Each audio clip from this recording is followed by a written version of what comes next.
இயேசுவை சுமந்த கழுத சிலுவையை பார்த்து சொன்னிச்சான், இயேசுவை சுமந்த என்னைய விட இயேசுவை கொன்ன ஒன்ன புனிதம் ஆக்கிட்டாங்களே அப்படின்னுச்சான்.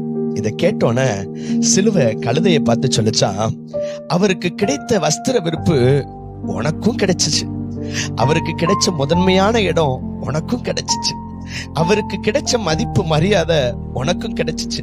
ஆனா என்னைய சுமந்தவரை நான் சுமந்தேன். அவர் கீழே விழும்போது நானும் விழுந்தேன். அவர் அடிச்ச போது அந்த அடி என் மேலையும் விழுந்துச்சு. அவர் மேல ஆணி தொலைச்ச போது அது என்னையும் தொலைச்சிச்சு. ஒதுக்கப்பட்டவனான ஓரத்துல கிடந்தேன், அதனால இன்னைக்கு செதுக்கப்பட்டவனா சிகரத்துல நிற்கிறேன். வெறுக்கப்பட்டனா இன்னைக்கு மத்தவங்களால விரும்பப்படலானே.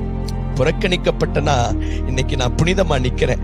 சபிக்கப்பட்டனா இன்னைக்கு சரித்திரமாயிருக்கிறேன் அப்படின்னு சொன்னிச்சான். இப்படிதாங்க கழுத போல பல நேரங்கள்ல நம்ம இயேசுவை சுமக்கிறோம். ஆனால் ஆர்ப்பரிப்பு கிடைக்கிற வரைக்கும் மட்டும்தான் நம்ம இருக்கிறோம். ஆனா சிலுவை நமக்கு சொல்றது, சுமக்கிறது மட்டும் போதாது, துன்பத்தையும் ஏற்கணும் அப்படின்னு தான். இன்னைக்கு நீங்க உங்களையே கேட்டுக்கங்களேன், நான் இயேசுவை சுமக்கிறேனா அல்லது சிலுவைய தவிர்க்கிறேனா? அன்னைக்கு சிலுவை பாடுகள் எல்லாத்தையும் ஏற்றுக்கொண்டதுனாலதான் இன்னைக்கு புனித ஆகி உயர்ந்து நிக்குது. இதைத்தான் இயேசு கிறிஸ்து அழகா சொன்னாரு, ஒருவன் என் பின்னே வர விரும்பினால் அவன் தன்னைத்தான் வெறுத்து தன் சிலுவையை அனுதினமும் எடுத்துக்கொண்டு என்னை பின்பற்ற கடவன் அப்படின்னு.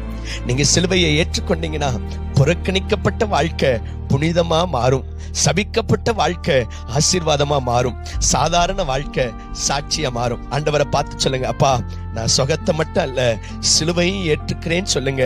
உங்க வாழ்க்கையில நீங்க மாற்றத்தை மட்டுமல்ல ஆசீர்வாதத்தையும் காண்பீர்கள். ஏன்னா சிலுவையின் மூலமாய் ஆசீர்வாதத்தை தருகிற கர்த்தர் உங்களோடு. May God bless you.